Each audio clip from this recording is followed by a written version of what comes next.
All right, Khalil Roundtree versus Alex Pereira, the main event of the evening.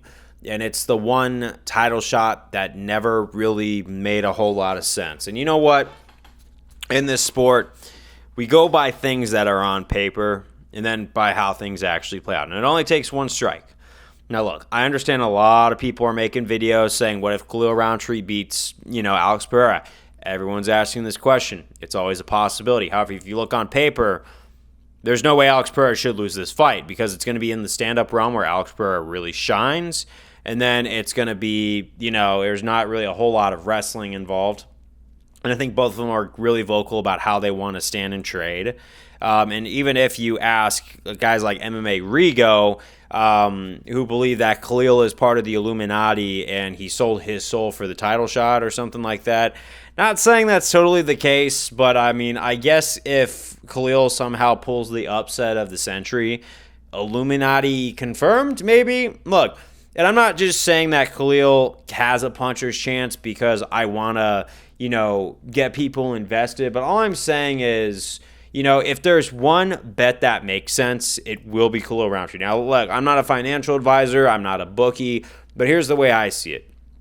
If you bet on Alex Pereira, who is rightfully the heavy favorite, you're not really going to win anything. But if you bet on Khalil Roundtree and he somehow pulls the upset and gets that shot in, and, here's the thing. Alex Pereira, if you get on the inside, like with the Adesanya fight, and you hit him right, he's going to go down, So he is invincible. He's a human being just like everybody else. He's just got stone hands. That's the big thing in the play. Khalil Roundtree, if he wins this, your payout is going to be fat, okay? Your buyout is going to be insane. Khalil Roundtree is definitely going to, make a lot of people rich if he wins and people bet on him. I'm not saying it's going to happen. Because, like I said, you look at Alex Pereira's record and how well he's done in the UFC standards. Excuse me. I think that it's very safe to say that Alex Pereira should not lose this fight. But I remember back when Dricus versus Whitaker happened, no one saw Dricus beating Whitaker. And I was the guy that said, hey, maybe Dricus actually pulls out an upset because the universe has a sense of humor. Dricus ended up winning that fight. I thought that maybe Sean Strickland could possibly beat Israel Adesanya, and my gut feeling happened. My gut's just telling me right now that it is very possible that Khalil can win this fight, and if he does, obviously it sets up a good story for an immediate rematch. A lot of people are accusing the UFC of keeping Alex Pereira safe from Ankalaev. Maybe. You know what? Because I honestly feel like if Ankalaev were to take Alex Pereira down, it would be over pretty fast.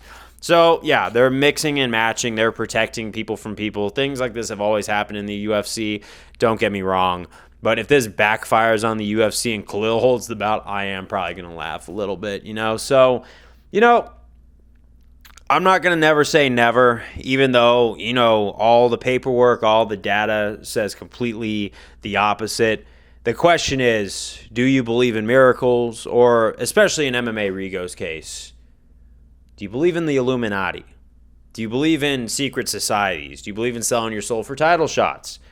Maybe. I mean, hey, a lot of people have been pointing the tattoos that UFC fighters are using. Maybe it's for style. Maybe it's not. Also, just to add a sentence on the next sentence, I have no thoughts of any sort of self-harm or any sort of bad tendencies or anything, and I consider myself completely on good mental health, at least right now, for the time being, So you heard it here. I'm not a threat to myself or anything like that.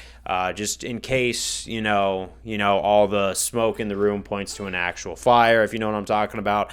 But, who knows? Maybe a miracle might happen. And definitely it's not the Illuminati, because we all know that's, oh no, totally it doesn't exist, right?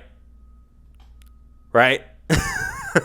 I may or may not be serious. Who knows? But sometimes it's like you got to put it out there a little bit just so people can play with it. Karmic law. Yeah, we'll see where this goes. And hey, I guess if Khalil Roundtree wins, things do happen in this world that are glitches in the Matrix. Peace.